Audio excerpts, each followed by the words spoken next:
Thank you, President. Dr. Barroso, we are talking about the financial perspectives for the 2014 to 2020 period.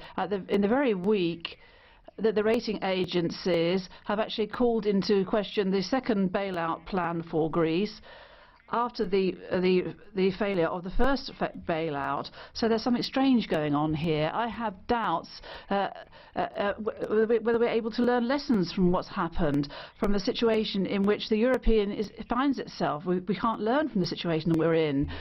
And there doesn't seem to be a possibility for there to be any third or fourth bailout without an increase in European indebtedness, without Eurobonds. I don't see how it's possible to get.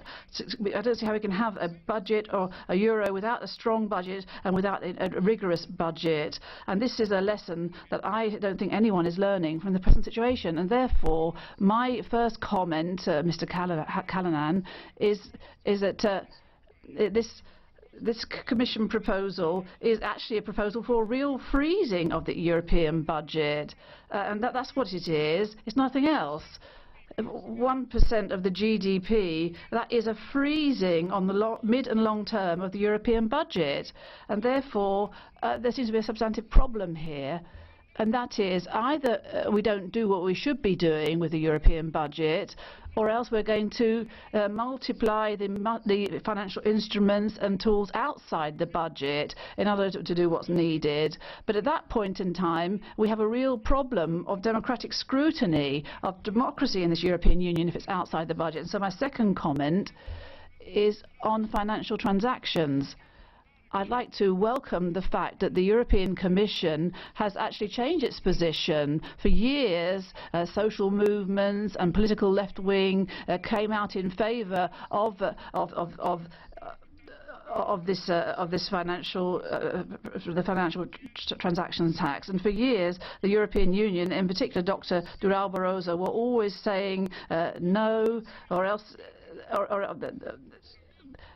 And now there's been a clear change in position, but I think we have to understand. I really would like to know why the Commission has changed its view, because it's important. This question is important for a simple reason, and this is I need to know whether there's a new conviction, whether it's a strong conviction, and whether this is going to convince the governments that don't want this, because unanimity is necessary in Council in tax matters. And then my third comment is on expenditure.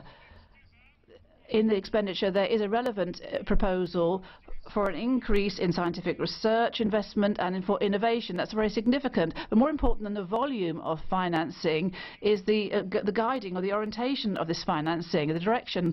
There's an example here. There's the social dimension in Europe. 1 out of 4 Europeans is going to have cancer eventually. At the moment, 90% of people who die of cancer in Europe die from metastasis.